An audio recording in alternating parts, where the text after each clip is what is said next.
की बात थी। देखिए, मैं मानता हूं सबसे पहले तो जदयू, बीजेपी और आरएलएम, हम, एलजेपी, रामविलास जी, उनको बहुत बहुत शुभकामनाएं।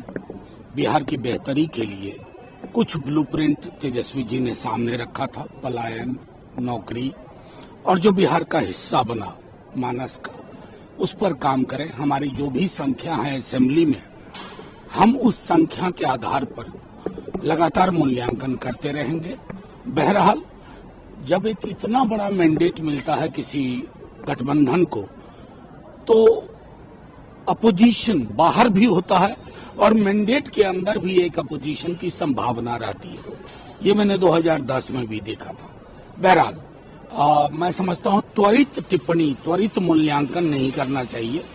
एक बड़ा चुनाव था, अब इस चुनाव में क्या हुआ, कहां हुआ, इसके लिए अगर हम 6 घंटे के अंदर, 10 घंटे के अंदर मूल्यांकन करेंगे तो वो उचित नहीं होगा, ना तो बिहार के इलेक्टर के लिए, ना पॉलिटिकल पार्टीज के लिए। कांग्रेस का सीधा आरोप है, तो आपने कहा 6 घंटे के अंदर कर देना, ये सब एक बड़ा। सर, मेरा सीधे कहना है, मैं आपसे दोहरा रहा हूं, इस तरह के चुनाव के नतीजे एक तो चुनाव का आभास नहीं देते हैं, चुनाव जैसा नहीं लगता है, इसलिए इसका मूल्यांकन त्वरित शब्द का ये हिंदी शब्द है, जिसका मतलब होता है इतना फास्ट इवैल्यूएशन और एनालिसिस नहीं होनी चाहिए। बचने के लिए कोशिश अपने से फील्ड हटाने के लिए कि हमले का नहीं, मैं कोई ऐसी टिप्पणी नहीं करूंगा।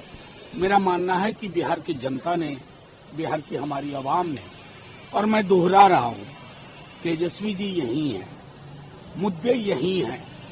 हम क्या ये बिसरा दें कि बिहार को नौकरी नहीं चाहिए, बिहारी युवा को रोजगार नहीं चाहिए, बिहार की मां बहनों को सामाजिक सुरक्षा नहीं चाहिए, बिहार को पलायन से मुक्ति नहीं चाहिए?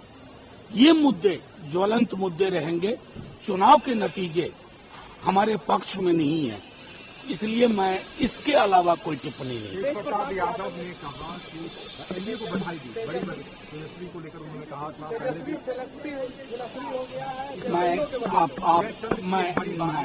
एक बात बार बार कहूं, मैं इस तरह की टिप्पणी के पक्ष में कतई नहीं खड़ा होता हूं। लोगों का ये स्वाधिकार है टिप्पणी करें।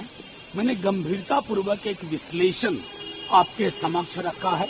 अगर मेरे विश्लेषण में कोई कमी हो तो आप मुझसे सवाल करें। जैसे कि मैं सो रहा हूँ तो पिताजी को जगाना है मुझे, तो वो डायरेक्ट उठाने के बजाय, और हिंसा की परंपरा मेरे यहाँ नहीं थी सौभाग्य से, तो वो क्या करते थे कि उस कमरे में आ जाएंगे या बाहर से गुजरेंगे और चौपाई बोलेंगे, प्रात काल उठ के रघुनाथा मात पिता गुरु नावई माता। कभी कभी मैं गुस्से में उठ करके, अरे पापा, चरण स्पर्श किया और सो गया। मैंने कहा अब मत उठाना।